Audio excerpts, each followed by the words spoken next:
There's a lot that Monster Hunter Wilds doesn't tell you, and even when it does, there are more specifics to be learned or buried in menus. Because there's so much to get through, we've decided to make 2 videos, one for low rank and new Monster Hunter players, and one specifically for high rank and Wilds further into the game. While a lot of our footage here will be from high rank hunts, it's all stuff that's applicable earlier in the game, and we're using pre-order bonus layered armor so we don't give away some later game armor designs. Here are 28 things Monster Hunter Wilds doesn't tell you, low rank edition. If you're wondering why your health and stamina bars aren't filling up all the way, you probably need to eat. You can grill a meal in any camp or with your portable barbecue grill. You can consume rations and other ingredients to make a full meal with added benefits, or you can simply grill raw meat by itself to just restore your max health and stamina bars. If you don't have any rations on hand, there will usually be some in the provided supplies on your Seikret that you can retrieve by hitting left on the D-pad. If you're grilling meat by itself, there's an associated mini-game to making sure you get well-done steak, the best available. Make sure you hit the confirm button right as the song ends and the puff of smoke comes out of the fire and the steak changes color. Then press confirm along with the beat to make even chops to get the most amount of steak possible. Hey! You can hold L1 at any point to see how long your current meal will give beneficial effects. And it stops ticking down while in camp, so you don't have to rush through your preparations quickly.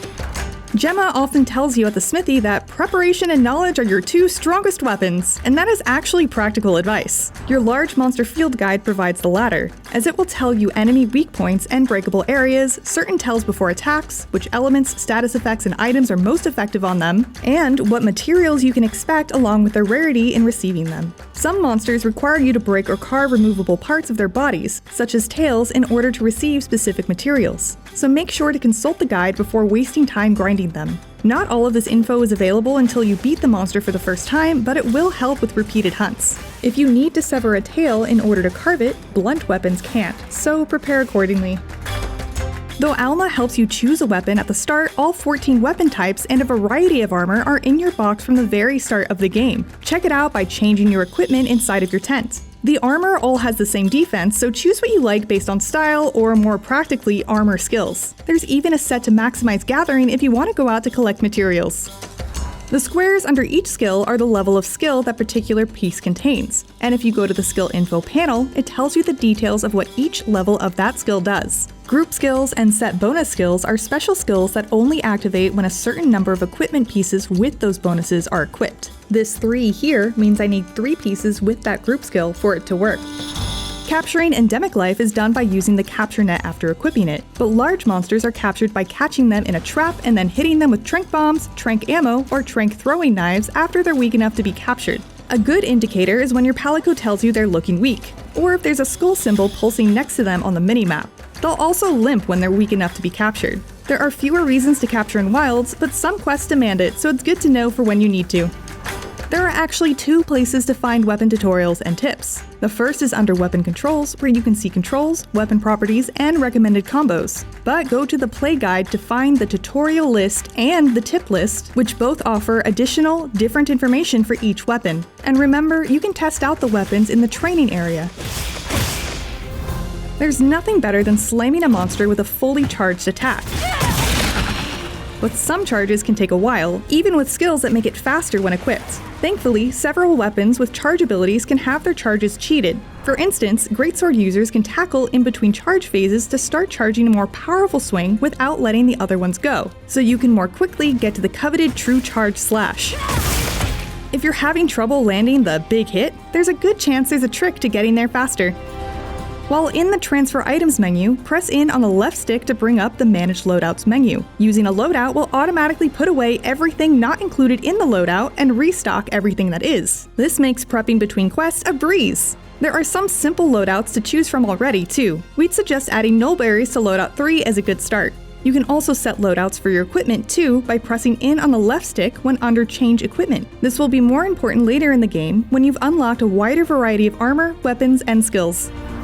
This one is cheating a little bit, since they do tell you once you reach high rank, but don't worry about crafting layered armor when still in low rank. Layered armor in the Monster Hunter series is just the look of an armor set without the stats, so you can continue to be fashionable while still getting the defense and skills you need.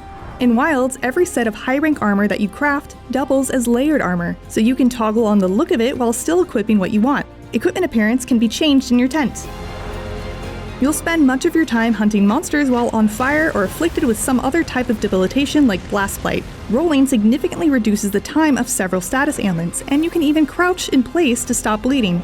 If you look up in the top left corner above your health, you can see the time drop or the status completely fade once you've dealt with it. Buried in your tip list under Fundamentals are more specifics on reducing these statuses. When knocked to the ground, you'll sometimes be helpless to an enemy follow-up. If you're not stunned or paralyzed, you can call for your Seikret while still prone, and they'll pick you up with their nose and throw you onto their back, allowing you to get away and heal up before re-engaging. You mount monsters by hitting them while you're airborne. Hang on tight. Don't get shaken off. While there's no jump button, you can jump by evading off of a ledge or jumping off of your Seikret. Triangle will do a standard air attack once you're in the air, or you can do a special air attack by pressing triangle and circle together while riding. You can also run or sprint up flat walls and press triangle to do a special falling attack with most weapons. Keep an eye on the top right for options you have while running or airborne. Many weapons also have specific abilities that let them get airborne, such as Sword and Shield's backstep charged attack.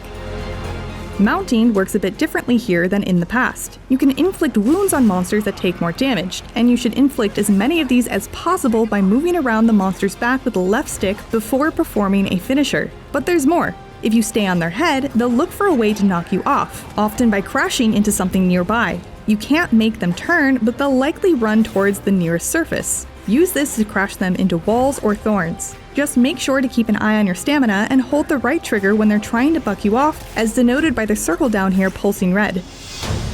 When riding between areas, keep an eye on the left side of the screen to see what can be gathered or interacted with. While on your Seikret, grab what you can by aiming your slinger with the left trigger and pressing the shown button. This will instantly equip slinger ammo if you target it, but will also grab any resources that you'll always need, like herbs, honey, or various mushrooms. Interactable traps also show up here, so you can tell when it's close without having to scan the environment first. If you see a material pop up in your left but don't see it, hold L2 and press up or down on the D-pad to select it, then press the circle or B button to gather it with your hook slinger. Getting KO'd by a monster, affectionately called carting by Monster Hunter players, will send you back to the nearest camp. I know it's easy to feel rushed when on a time limit for a hunt, but use this time to resupply your materials or change out weapons or gear if you need to. Just entering the tent will automatically sharpen your weapons as well. The Affinity stat returns in Wilds and still behaves differently than critical chance in most other video games. A positive affinity is your chance to critically hit an enemy, but a negative affinity is your chance to perform a weaker hit on your enemy than your weapon's stated damage. This is why many weapons with negative affinities have higher overall damage numbers than other weapons of the same rarity. It's like using an axe in an old turn-based RPG. It may have a higher overall attack, but some of your hits will be duds. Wilds technically tells you this eventually, but fast travel is available immediately. Open up your map and press right on the D-pad to select a fast travel list. This shows you every place you can fast travel to on your map.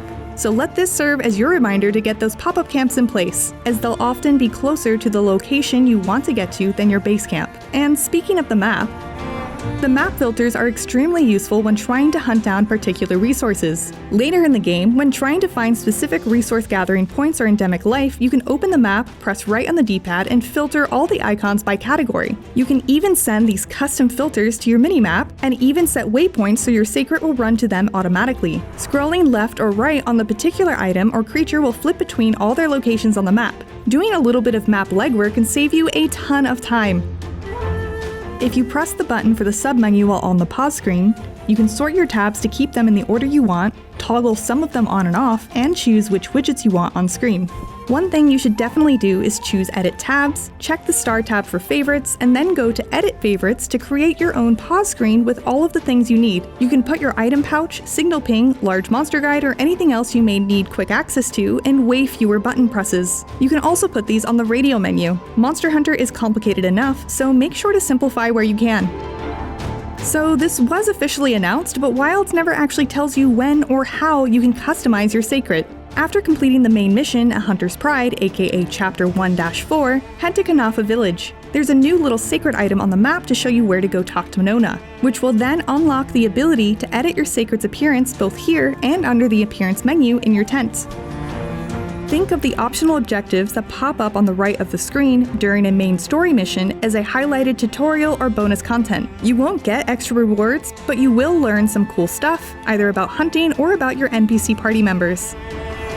In the Communication tab of your menu, scroll to the right to your stickers. Press triangle or Y to open up the sub-menu to customize the text that appears with them. You can customize a lot of the communication here, so check it out, then customize a radial menu with your favorite shoutouts, stickers, gestures, and poses to use effectively in multiplayer. Please use responsibly.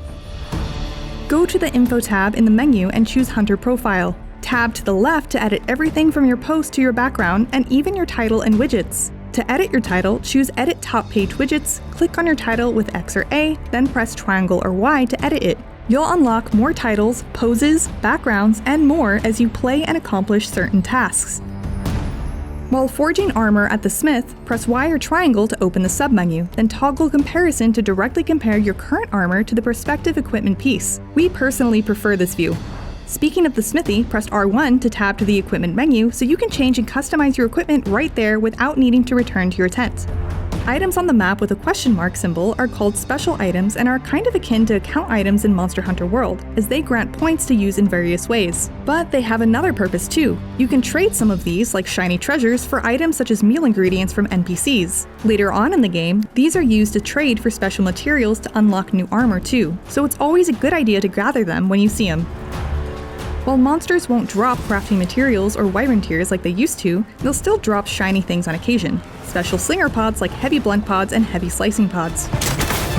These can stun a monster with just one blow and deal a surprising amount of damage, so make sure to pick them up and make use of them.